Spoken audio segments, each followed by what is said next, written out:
ছয় দাবিকে কেন্দ্র করে আগামী ৫ সেপ্টেম্বর লং মার্চ শুরু করবে ১১ দলীয় ঐক্য।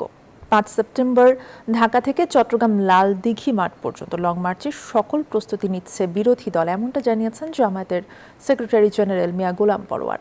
দুপুরে দলটির কেন্দ্রীয় কার্যালয়ে সংবাদ সম্মেলনে তিনি বলেন, গণভোটের রায় বাস্তবায়ন, জুলাই গণহত্যার বিচার, বিদ্যুৎ, গ্যাস, সার সংকট নিরসন, দ্রব্যমূল্য নিয়ন্ত্রণ, আইনশৃঙ্খলা পরিস্থিতির উন্নয়ন করা, প্রশাসনের সর্বস্তরে দলীয়করণের প্রতিবাদে ধারাবাহিক ঢাকা থেকে বিভাগীয় শহরে লং মার্চ হবে। আরও বলেন, ৫ সেপ্টেম্বর ঢাকার শাপলা চত্বর থেকে চট্টগ্রাম লাল দিঘি মাঠ পর্যন্ত লং মার্চ হবে।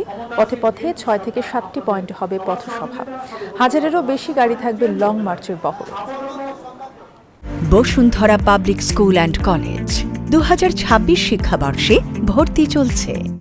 ৫ই সেপ্টেম্বর শনিবার সকাল ৭টায় আমরা ঐতিহাসিক বহু আন্দোলনের স্মৃতি বিজড়িত শাপলা চত্বরে সমবেত হয়ে সেখান থেকে চট্টগ্রামের আরেক সকল আন্দোলনের সূতিরাঘাত লালদিঘির ঐতিহাসিক ময়দানে আমরা গন্তব্যে পৌঁছানোর উদ্দেশ্যে যাত্রা আমরা শুরু করব শাপলা চত্বর থেকে।